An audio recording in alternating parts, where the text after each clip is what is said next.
செய்தி கதம்பம்.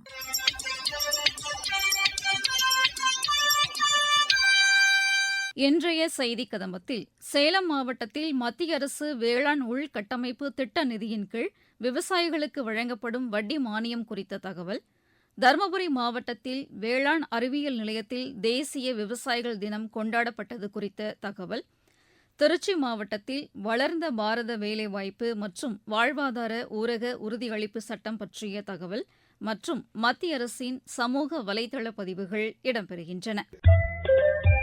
சேலம் மாவட்டத்தில் மத்திய அரசு வேளாண் உள்கட்டமைப்பு திட்ட நிதியின் கீழ் வட்டி மானியம் 2 கோடி ரூபாய் வரை வழங்கப்படுகிறது. இதனால் குறித்த நேரத்தில் விவசாயம் செய்ய முடிவதாக விவசாயிகள் மகிழ்ச்சி தெரிவித்துள்ளனர். இதுகுறித்து எமது செய்தியாளர் தரும் செய்தி தொகுப்பு.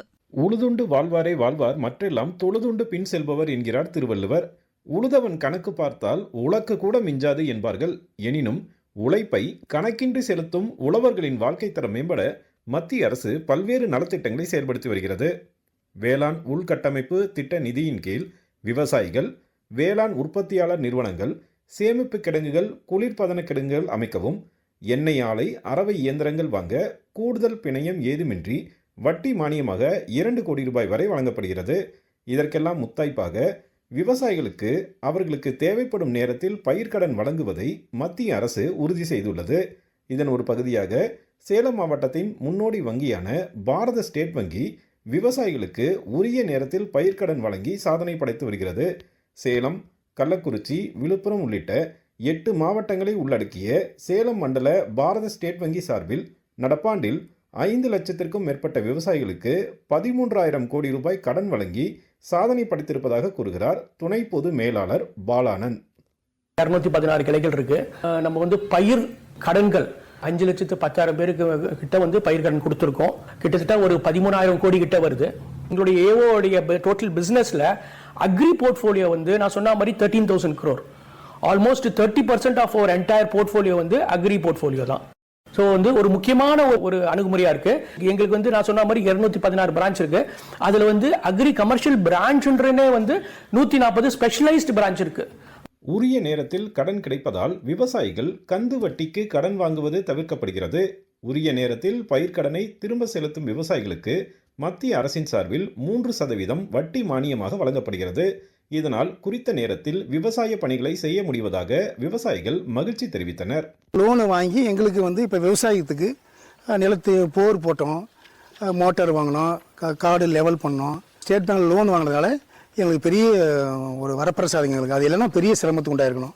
ஏன்னா நாங்கள் இன்றைக்கெல்லாம் தனியார்கிட்ட போய் இன்றைக்கி 3 ரொட்டிக்கு 2 ரொட்டிக்கெலாம் நாங்கள் ரொம்ப சிரமப்படணும். ஆனால் இன்றைக்கி இது எங்களுக்கு நல்லபடியாக எங்களுக்கு அமைஞ்சதுங்க. நான் இது ஸ்டேட் பேங்கில் லோன் வாங்கினேன். இங்கே விவசாயம் தான் பண்ணுறேன். மஞ்சள் போட்டிருக்கிறேன். உழவு ஓட்ட, களை வெட்ட, ஆளுங்களுக்கு கூலி ஆளுங்க வச்சு வேலை செய்ய எனக்கு அந்த கடன் எனக்கு யூஸ்ஃபுல்லாக இருக்குதுங்க. ஒவ்வொரு விவசாயிக்கும் தனக்கு பிறகு விவசாயத்தை அடுத்த தலைமுறையினர் எப்படி எடுத்து செல்வார்கள் என்பதே பிரதான எதிர்பார்ப்பாக உள்ளது. உரிய நேரத்தில் பயிர்க்கடன் கிடைப்பதால் உற்பத்தி அதிகரித்து உரிய லாபம் கிடைக்கும் தொழிலாக விவசாயம் மாறியுள்ளது. இதனால் இளைஞர்கள் விவசாயத்தின் பக்கம் ஈர்க்கப்பட்டு வருகின்றனர் என்பது குறிப்பிடத்தக்கது. முன்னாள் பிரதமர் சௌத்ரி சரண் சிங்கின் பிறந்த நாளை தேசிய விவசாய தினமாக மத்திய அரசு அறிவித்ததைத் தொடர்ந்து தருமபுரி மாவட்டத்தில் கொண்டாடப்பட்ட நிகழ்ச்சி குறித்து எமது செய்தியாளர் தரும் செய்தி தொகுப்பு. தருமபுரி மாவட்டம் பாப்பாரப்பட்டி வேளாண் அறிவியல் நிலையத்தில் தேசிய விவசாயிகள் தினம் மற்றும் விவசாயிகளை கௌரவிக்கும் தினம், அதாவது விக்சித் பாரத் ஜி ராம்ஜி விழிப்புணர்வு நிகழ்ச்சி ஆகியவை இன்று நடைபெற்றது. இந்நிகழ்ச்சியில் 200க்கும் மேற்பட்ட தருமபுரி மாவட்டத்தை சார்ந்த விவசாயிகள் பங்கேற்று பயனடைந்தனர். இந்த நிகழ்ச்சியில் பாப்பாரப்பட்டி வேளாண் அறிவியல் நிலைய ஒருங்கிணைப்பாளர் முனைவர் வெண்ணிலா பங்கேற்று காலநிலை மாற்றத்திற்கேற்ற தொழில்நுட்பங்கள், ஒருங்கிணைந்த ஊட்டச்சத்து மேலாண்மை மற்றும் நீடித்த நிலையான வளர்ச்சிக்கான விவசாய கருத்துக்களை விரிவாக எடுத்துரைத்தார். விவசாய பெருமக்கள் அனைவருக்கும் எனது பணிவான வணக்கத்தை தெரிவித்துக் கொள்கிறேன். இன்றைக்கு தேசிய விவசாயிகள் தினம் கொண்டாடப்பட்டு வருகின்றது. இந்த தினமானது இந்தியாவின் 5வது பிரதமர் சரண் சிங் அவர்களின் பிறந்த தினமான இன்று மத்திய அரசு சார்பில் தேசிய விவசாயிகள் தினம் என கொண்டாடப்படுகின்றது. இவர் பார்த்தீங்கன்னா விவசாயத்துறைக்கு பல சட்ட திட்டங்களை கொண்டு வந்து மறுமலர்ச்சி ஏற்படுத்தியவர். இதோட முக்கியத்துவம் பார்த்தோம்னா திருக்குறளிலே ஏற்கனவே திருவள்ளுவர் அவர்கள் என்ன சொல்லியிருக்காங்கன்னா, உழுவார் உலகத்தார்க்கு ஆணி அக்தாற்றது எழுவாரை எல்லாம் எல்லாம் பொறுத்து அப்படின்னு சொல்லியிருக்காங்க. இதோட பொருள் பார்த்தோம்னா, பல்வேறு தொழில் புரிகின்ற மக்களின் பசிப்போக்கிடும் தொழிலாக உழவு தொழில் இருப்பதால் அதுவே உலகத்தாரை தாங்கி நிற்கும் அச்சாணி அப்படின்னு சொல்றோம். ஸோ இதனோட பெருமை வந்து பார்த்தீங்கன்னா, பல ஆண்டுகளுக்கு முன்னாலேயே வந்து திருவள்ளுவர் அவங்க வந்து சொல்லியிருக்காங்க. ஸோ இதனோட முக்கியத்துவத்தை போற்றும் வகையில் நம்மளுடைய வேளாண்மை அறிவியல் நிலையம் பாப்பாரப்பட்டியில் தேசிய விவசாயிகள் தினமானது கொண்டாடப்பட்டது. இந்த ஏற்கக்கூடிய முக்கியமான கருத்துரையாக காலநிலை மாற்றத்திற்கேற்ற தொழில்நுட்பங்களையும் ஒருங்கிணைந்த ஊட்டச்சத்து மேலாண்மை பற்றியும் அதே மாதிரி நீடித்த நிலையான விவசாய வளர்ச்சிக்கான ஒரு கருத்துக்களையும் நம்ம வந்து விவசாயிகளிடையே விழிப்புணர்வு ஏற்படுத்தப்பட்டது. இந்த நிகழ்வுல பார்த்தீங்கன்னா, தருமபுரி மாவட்டத்தை சேர்ந்த சுமார் 200 விவசாயிகள் வந்து கலந்துக்கிட்டாங்க. கலந்துகிட்ட விவசாயிகளுக்கு அனைவருக்கும் இந்த ரபி பருவத்திற்கான தொழில்நுட்பங்கள் மற்றும் இந்த காலநிலை மாற்றத்துக்கான தொழில்நுட்பங்கள், ஒருங்கிணைந்த ஊட்டச்சத்து மேலாண்மை, ஒருங்கிணைந்த பயிர் பாதுகாப்பு, நீடித்த நிலையான விவசாயத்திற்கான தொழில்நுட்பங்கள் அனைத்தும் வந்து விவசாயிகளிடையே விரிவாக்கம் செய்யப்பட்டது. இந்த நிகழ்ச்சியில கலந்து கொண்ட அனைத்து விவசாயிகளுக்கும் கொய்யா செடி வந்து பார்த்தீங்கன்னா நம்ம விவசாயிகளுக்கு கொடுத்துருக்கோம். இது வந்து பல பயிர் சாகுபடியை விவசாயிகளிடையே ஊக்குவிக்கணும் அப்படின்ற நோக்கத்தோட கொய்யா கன்றுகளை வந்து நம்ம விவசாயிகளுக்கும் கொடுத்துருக்கோம். திருச்சி மாவட்டத்தில் வளர்ந்த பாரத வேலைவாய்ப்பு மற்றும் வாழ்வாதார ஊரக உறுதியளிப்பு சட்டம் வாயிலாக மத்திய அரசு வேலைவாய்ப்பு நாட்களை 125 நாளாக அதிகரித்துள்ளது மகிழ்ச்சி அளிப்பதாக பயனாளிக்குரியதாக எமது செய்தியாளர் தெரிவிக்கிறார். வளர்ந்த பாரத வேலைவாய்ப்பு மற்றும் வாழ்வாதார ஊரக உறுதியளிப்பு சட்டம் குறித்து திருச்சி மாவட்டம் லால்குடியை சேர்ந்த விவசாயி கூறும்போது, பேர் குமார், லால்குடி பகுதியில் இருக்கேன், வாலாடி பகுதியில் இருக்கேன். விவசாயம் செஞ்சுட்டு இருக்கேன். நாங்கள் எப்போவுமே இந்த 100 நாள் வேலைவாய்ப்பு திட்டத்தை நம்பி தான் என் குடும்பம் எல்லாம் வாழ்ந்துட்டு இருக்கோம். என் மனைவி, நான் எல்லாமே சேர்ந்து 100 நாள் வேலைவாய்ப்பு திட்டத்துக்கு போவோம். பாரத பிரதமர் மோடி ஐயா வந்து இந்த 100 நாள் வேலைவாய்ப்பு திட்டத்தை 124 நாளாக உயர்த்தி கொடுத்துருக்காரு. அது எங்களுக்கு ரொம்ப சந்தோஷம். மனமார்ந்த நன்றியை நாங்கள் எங்கள் குடும்ப சார்பாக பாரத பிரதமருக்கு தெரிவிச்சுக்கிறோம். மத்திய அரசின் சமூக வலைதள பதிவுகள். டிட்வா புயலால் பாதிக்கப்பட்ட இலங்கையின் சீரமைப்பு பணிகளுக்காக இந்தியா தொடர்ந்து உதவி செய்யும் என்று வெளியுறவுத்துறை அமைச்சர் டாக்டர் ஜெய்சங்கர் கூறியுள்ளார். இலங்கை அதிபர் திரு அனுரகுமார திசநாயகே மற்றும் அந்நாட்டு பிரதமர் டாக்டர் ஹரிணி அமரசூரியாவை சந்தித்தது மகிழ்ச்சி அளிப்பதாக அவர் தமது சமூக வலைதளத்தில் குறிப்பிட்டுள்ளார். இலங்கையின் கிளிநொச்சி மாகாணத்தின் 120 அடி நீள இரட்டை பாலத்தை அந்நாட்டு அதிபர் மற்றும் வெளியுறவுத்துறை அமைச்சர் ஆகியோருடன் கூட்டாக திறந்து வைத்ததையும் அவர் குறிப்பிட்டுள்ளார்.